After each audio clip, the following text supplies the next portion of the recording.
கீழாநெல்லி சத்துக்கள். மதுபோதைக்கு அடிமையாகி உள்ளவர்களை மீண்டும் இயல்பு வாழ்க்கைக்கு கொண்டு வர உதவுவதும் இந்த கீழாநெல்லிதான். உஷ்ணம், வாய்ப்புண், வயிற்றுப்புண்கள் இருந்தாலும் ஆறிவிடும்.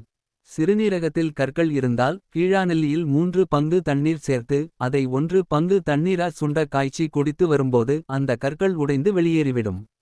தினமும் 3 வேளை சாப்பிட்ட பிறகு கீழாநெல்லி தூள் அரை டீஸ்பூன் அளவு சாப்பிட்டு வரும்போது நீரிழிவு கட்டுக்குள் வரும். இரத்தத்தில் சர்க்கரை அளவு கட்டுக்குள் இருந்தாலும் கூட மருத்துவர்களின் முறையான ஆலோசனையை பெறாமல் கீழாநெல்லியை உட்கொள்ளக்கூடாது. அதேபோல பெண்களுக்கு அதிக இரத்த போக்கு இருந்தாலோ அல்லது இரத்த சோகை பிரச்சனை இருந்தாலும் இந்த கீழாநெல்லியே மருந்தாகின்றன. இந்த பொடியை 3 முதல் 6 கிராம் வரை தேனில் கலந்து சாப்பிடும்போது வயிற்று வலி குறைவதுடன் வெள்ளைப்பாடு தொந்தரவும் நீங்கும். அல்லது கைப்பிடி கீழாநெல்லி இலையை நசுக்கி தண்ணீரில் சேர்த்து சுண்ட காய்ச்சி தினமும் 2 வேளை குடிக்கும்போது வெள்ளைப்படுதல் மட்டுமல்ல மலட்டு தன்மையையும் நீங்குகிறது. தலைமுடி அதிகமாக கொட்டினால் இந்த குளிர்ச்சியான கீழாநெல்லி இலையை அரைத்து முடியில் தடவி 30 நிமிடங்கள் ஊறவைத்து குளிக்கலாம்.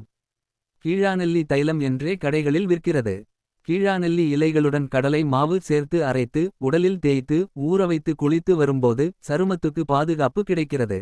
உடல் ஆரோக்கியம் குறித்த இத்தகைய அரிய தகவல்களை தாங்கள் தெரிந்து கொள்வதுடன் மட்டுமல்லாமல் மற்றவர்களுக்கும் தெரியப்படுத்திட இதனை அதிகம் பகிரவும். இயற்கை உணவு மருத்துவ ஆலோசகர் பாரம்பரிய சிகிச்சை சித்தவைத்தியர் சுரேஷ்.